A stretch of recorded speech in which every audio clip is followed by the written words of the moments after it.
जम्मू कश्मीर के पहलगाम में हुए आतंकी हमले के बाद भारतीय सेना का जम्मू कश्मीर में एक्शन जबरदस्त तरीके से चल रहा है। आतंकवाद के खात्मे को लेकर भारतीय सेना पूरे जम्मू कश्मीर को घेर चुकी है। जम्मू कश्मीर का एक एक जिला इस समय भारतीय सेना की निगरानी में है। भारतीय सेना जम्मू कश्मीर में आतंकियों के खिलाफ बड़ा ऑपरेशन चला चुकी है।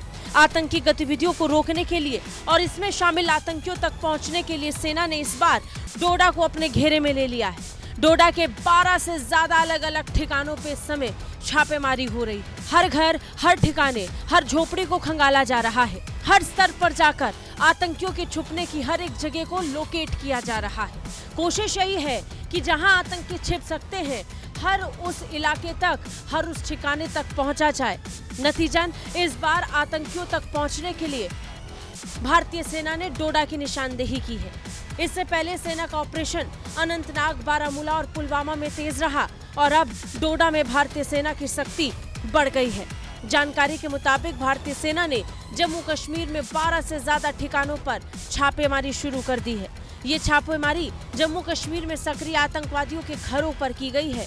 इससे पहले आतंकवादियों की निशानदेही कर उनके घरों को सेना ने आईडी से तबाह कर दिया था। आतंकियों के घर को जमींदोज कर भारतीय सेना ने आतंकियों और उनके आकाओं को एक पैगाम भेज दिया था। मैसेज साफ था कि आतंकवादियों की बची कुची जमीन भी भारत उनसे छीन लेगा। और इसी तर्ज पर भारतीय सेना की कार्रवाई इस समय जम्मू कश्मीर पर तेज है।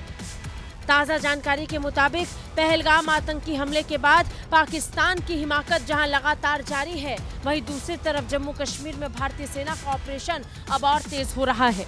बढ़ते ऑपरेशंस के बीच इस समय सेना आतंकियों की निशानदेही पर जुट चुकी है। खुफिया सूत्रों के आधार पर जो भी जानकारी मिल रही है, सेना उस पर तुरंत कार्रवाई कर आतंकियों तक पहुंचने की कोशिशों में जुटी है। नतीजन आतंकी अब अपने ठिकानों को छोड़कर भागने पर मजबूर हो रहे हैं। भारतीय सेना उस मौके की तलाश में है जिसमें सबसे बड़ी गलती और चूक आतंकियों की तरफ से हो और उसका भरपूर फायदा भारत उठा सके। भारतीय सेना इस समय कई फैक्टर्स को ध्यान में रखते हुए लेयर बाय लेयर आतंकियों का सफाया करने में जुट चुकी है। वो आतंकी समर्थक जो इन्हें बड़े स्तर पर चीजें देते हैं, इन्हें शरण देते और इनके लिए महफूज ठिकानों को ढूंढते हैं, सेना उन तक भी पहुंच रही है। हर स्तर पर जाकर सेना का अभियान इस समय तेज है। कोशिश यही है कि पाकिस्तान में बैठे उनके आकाओं को ये जवाब दिया जाए कि जम्मू कश्मीर में आतंकवाद को सेना बर्दाश्त नहीं करेगी। ब्यूरो रिपोर्ट, भारत तक।